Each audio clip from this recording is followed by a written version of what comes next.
അർബുദ രോഗ ചികിത്സയുടെ പുതിയ വെല്ലുവിളികളും സാധ്യതകളും തേടുന്ന കേരള ക്യാൻസർ കോൺക്ലേവിന് നാളെ തിരുവനന്തപുരത്ത് തുടക്കം. 2 ദിവസം നീണ്ടു നിൽക്കുന്ന കോൺക്ലേവ് നിയമസഭാ സ്പീക്കർ എൻ ഷംസീർ ഉദ്ഘാടനം ചെയ്യും.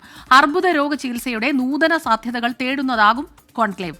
Association of medical and paediatric oncology staff of കേരളയുടെ നേതൃത്വത്തിലാണ് കോൺക്ലേവ് നടത്തുന്നത്. തിരുവനന്തപുരം ഹോട്ടൽ ഹയാത്ത് റീജൻസിയിലാണ് പരിപാടി. US-ലും UK-ലും ഒക്കെയുള്ള കേരളത്തിൽ നിന്ന് പോയിട്ടുള്ള ധാരാളം റിസർച്ച് സെന്ററിലൊക്കെയുള്ള ഓങ്കോളജിസ്റ്റുമാരുണ്ട്. കേരളത്തിൽ തന്നെ സ്റ്റാർട്ട് ചെയ്തിട്ടുള്ള ഇപ്പോൾ doctor Shaji Kumar, multiple myeloma എന്നുള്ള ഒരു ഡിസീസിൻ്റെ ഇൻ്റർനാഷണൽ എക്സ്പേർട്ടാണ്. സാറ് വരുന്നുണ്ട്. അതുപോലെ തന്നെ മറ്റേ റോസ്വെൽ പാർക്കിൽ നിന്നുള്ള ഡോക്ടർ ഷാബി, അതുപോലെ തന്നെ നമുക്ക് ഡോക്ടർ ക്രിസ് ബൂത്ത് എന്ന് പറഞ്ഞ് RCCA ആയിട്ട് ചേർന്നുകൊണ്ട് എപ്പിഡമിയോളജിയിൽ വളരെ മേജറായിട്ടുള്ള സ്റ്റഡി നടത്തിയിട്ടുള്ളതാണ്.